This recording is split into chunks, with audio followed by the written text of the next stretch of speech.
Hey fan, it's me Aaron for a comic show. We got another nice week of comics. This month, August, there's 5 weeks, so things got spread out a bit. And the last week, we're going to get some of those great Looney Tunes DC stuff, like Lex Luthor, Porky Pig, which I'm very excited for. And of course, Daffy Duck Joker. That's obligatory. You're going to have to get that. But anyway, Marvel has been hitting strong lately with a lot of good content. A lot of this fresh start stuff has been things that I've really enjoyed, and they're finally cleaning house with the X-Men. Ed Brisson with Extermination. This is the next big thing, the next big epic. It even says it. The next big epic starts here. You might have seen covers of Uncanny X-Men, which is relaunching with a great team lineup, and it really seems like Marvel is putting a huge push behind mutants again, which of course lines up with Disney being able to buy Fox and Disney being able to profit off of the future movies and media from this. So now it's time to get churning and create some new epics, create another big Dark Phoenix saga or Days of Future Past. Do something. Let's get it going. What I liked most about this book is, like I mentioned, the cleaning house stuff. The stuff where the young X-Men since 2012 with Bendis have just been hanging around. And a younger version of yourself hanging around, it's weird. It's convoluted.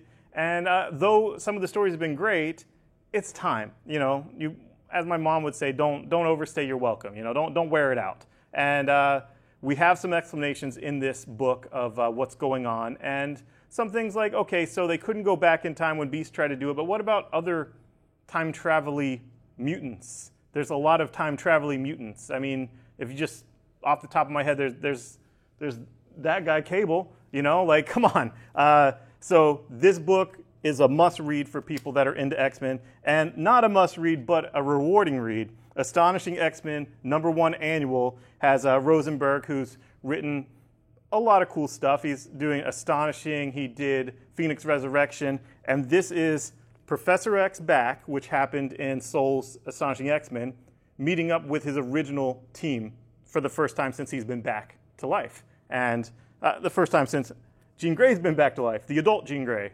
Pretty soon we won't have to say that qualification anymore. Of course, Cyclops is still dead until probably Uncanny X-Men #1. Speculation, not spoiler. But this was a very touching issue, and it goes back to a story from the very, very, very early days of the X-Men, which is back to a story from the origin of Professor X. And it's not Magneto. It's something not overplayed, and it really was an emotional story that I really enjoyed.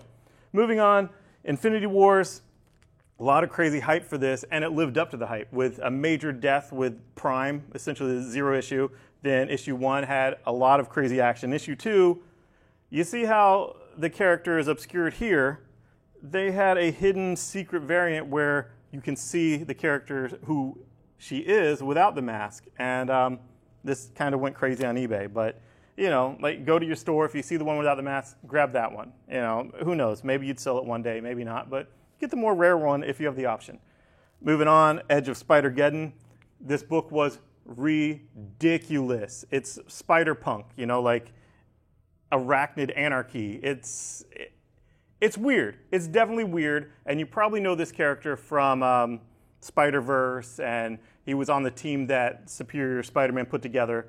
But this has some treats in it, like a Punk Hulk and a Captain Anarchy instead of Captain America, and a villain that was really fun, a twist on a villain. So I enjoyed that, and it leads right into Spider-Geddon, which I think all 4 of these miniseries 1 parts are going to feature a character or 2 that leads right into an important role in Spider-Geddon, which is the revenge of the Spider-Verse. So if you like Spider-Verse, you'll like that.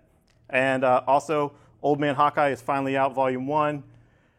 This was way better than it had any right to be. Yes, Hawkeye is an interesting character. Yes, in Old Man Logan, him being blind or partially blind, and Archer that's blind, there's a lot of story in there. And this is the story of his last mission before he goes blind. A bucket list as he is slowly going blind, as he's starting to miss when he's never missed before. And the book was great. It was a worthy continuation or a worthy prelude to Old Man Logan, and it's just Hawkeye. It's not Logan, it's Hawkeye so far, and I really enjoyed it. Moving on for Marvel, there's Star Wars imprint, Beckett one-shot. They've done a lot of these movie one-shots. This was interesting if you like Solo and you want a little bit more backstory on Beckett. It doesn't really reveal anything like, oh, wow, that's why he's like this. No, he's always been an asshole. He's always been a scoundrel and a double-crosser, but you get to see the other characters that die in Solo here. So if you want any more of that, they're here. And it was an enjoyable story. I like these little vignettes, these little like offshoots and preludes to the movie universe. I enjoy it. So if you're a big Star Wars fan, if you like Solo, if you want any more of that, go for it. As far as Image, this is the biggest Image book of the day, Crowded, which was the one that I was most excited for when I went to the Image Expo in Portland back in February. It's Chris Sabella, who has written things here and there. I think he did Shanghai Red. He did a few issues Harley. He did Injustice Ground Zero, which was Injustice from Harley's perspective. He's a pretty wacky writer. I enjoy it. And what sold me on this was just the premise. It's like a dystopian one step into the future, speculative fiction, where everything's crowdsourced, and we have this mob mentality to, dogpile on someone that does something that is not cool. Takes up 2 parking spaces. I don't know, different things.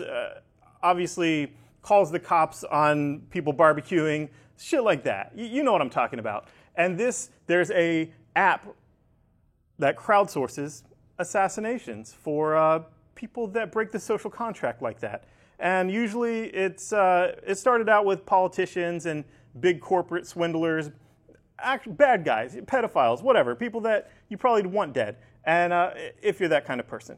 And the government was pretty inept of doing anything about it because it was all anonymous crowdsourcing. And this young woman finds out she has a huge bounty on her head, has no idea why, no known enemies, no money to hire a bodyguard. Oh, there's also an app for bodyguards, obviously, to protect you when you get a bounty on your head. So she can only hire one of the worst-rated bodyguards around, and hilarity ensues. So if you want to see a bunch of normal people trying to kill someone, just walking down the street, looking at their phone, oh, that's her, I'll try to get her, and see them get the drop on her, this is fun. It's enjoyable, it's social commentary, it's not heavy-handed, it's hilarious. So I dug it. You might dig it. If anything like that sounds good to you, try it. We'll be offering a money-back guarantee here at a comic shop because we know there's weird stuff, weird concepts.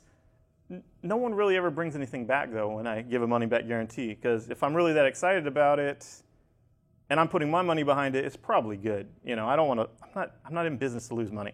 And Magic Order, this should get an award for being able to show a huge orgy on the cover without one nipple. I mean, Olivier Coipel deserves an award for that. I've been loving Mark Millar's Magic Order. It's my favorite new series he's done in forever. Just in love with the series. Can't wait for it to come on Netflix.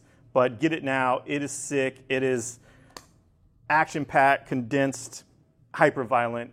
I enjoy it. And then finally for indie franchise books, Street Fighter, the Summer Sports Special, Swimsuit Special, swimsuits, sports, surfing, volleyball, male, female, all your characters, no story, just pinups. And if that does anything for you, if you're a big fan of Street Fighter, come and get some. So that's out. Just thought I'd highlight it. And finally, DC, been loving Justice League, love what's going on with Doom. Last issue, Legion of Doom took over. This is back to the story from the first several issues, and I'm digging it. I'm digging everything Snyder's doing with Justice League. So there's that. Moving on, Sink Atlantis came out last week. It's Rob Williams and Abnett, who does Aquaman, that's come out this week. Suicide Squad, Aquaman crossover. It flowed really well. Abnett's used to writing with a partner, if you remember Abnett Lanning back in the day. But nice voice for Harley. Some wackadoo characters here like Satanus and Master Jailer, and hilarity ensues. And this cover The Middleton cover is beautiful. This mirror cover is going anywhere from $10 to $30 on eBay. Most stores will probably do limit one, but for cover price. So if that does anything for you, grab it. And again, Middleton is just killing it. Look at this Batgirl cover. It's so cute. It's so cute. It's issue 25, anniversary issue, and that's out. So that's the week that is. Get crowded. If you're interested in creator-owned books at all, check that out. Thanks, guys. Bye-bye.